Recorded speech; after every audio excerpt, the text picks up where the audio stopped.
Hello everybody, it's Zach here from realestatelicensewizard.com. Today we're going over another one of our practice real estate exam questions. If you're new here, we post a new question every Monday through Friday. We're on question 123. If you made it this far, congratulations. You're doing a fantastic job. Keep up the great work. If you have any questions you want me to cover, of course, you can comment a question down below or send us an email with a question.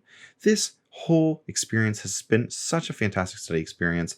I really can't talk about it enough. I want to thank you guys as always, like every time I do these videos, because it's just been so fun and really a good study resource for everybody. So if you haven't yet, click that like button and subscribe. That way you're fully prepared come exam day. Anyways, without further ado, let's just jump right into it. So we're talking about contract clauses this week. All of our videos have to deal with contract clauses, and today we're talking about the acceleration clause. So let's check out the question. Which of the following best describes the acceleration clause? And it gives us four pretty lengthy descriptions. So let's start off with A, provision in a mortgage or deed of trust signed with the lender that states that the borrower must pay the mortgage in full before the borrower can transfer the property. B, a contract provision that requires a borrower to repay all of the outstanding loan if upon breach of contract. C, the statement that a lender can penalize a borrower if the borrower pays off the mortgage much sooner than usual. Or D, a contract provision in real estate that establishes the order of priorities of financial claims. So as always, I'm going to give you guys an opportunity to pause here. Obviously, this is a little bit of a longer question, so feel free to pause, read it over, come up with your answer, all that good stuff. All right, go ahead and do that now.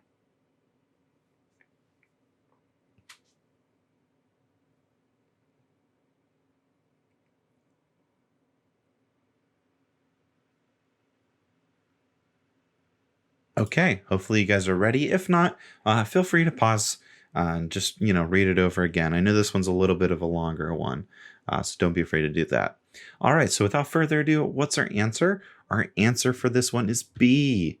It is a contract provision that requires a borrower to repay all of an outstanding loan if upon breach of a contract. So here's why. D and C, we are both going to talk about a little bit later on these videos, but these are other legitimate contract clauses.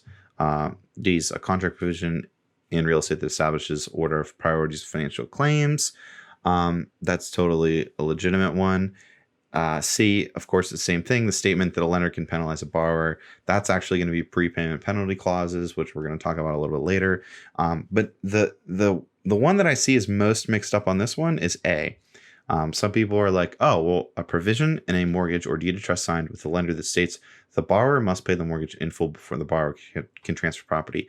That one sounds pretty similar to B, but I'm going to show you guys the key difference and kind of explain that to you. So the acceleration clause, the key thing that you need to remember is breach of contract. So a breach of contract could be something like maybe they weren't paying their mortgage, or maybe their owner's insurance expired and they didn't renew it. That could be breach. Well, no, those are going to be breaches of contract in a typical mortgage.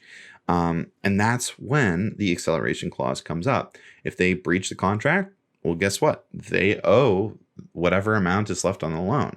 Now, what's the difference between that and A? Well, A is a provision of mortgage deed of trust signed with a lender that states the borrower must pay the mortgage back in full before the borrower can transfer the property. So you see that last part right there, before the borrower can transfer property? Well, that's going to come into play when somebody is selling the property. So it's as simple as that. That's the difference. But like this one and all the other ones that we talked about this week, we do have plenty of clause videos. We have one in particular where we cover all the contract clauses, and I've been linking that one down below and above. So I encourage you to check that out if you're still struggling with these contract clauses. But yeah, that's going to be pretty much it for this video. Thank you guys so much for watching. As always, this is Zach from realestatelicensewizard.com. Make today magical. Bye-bye.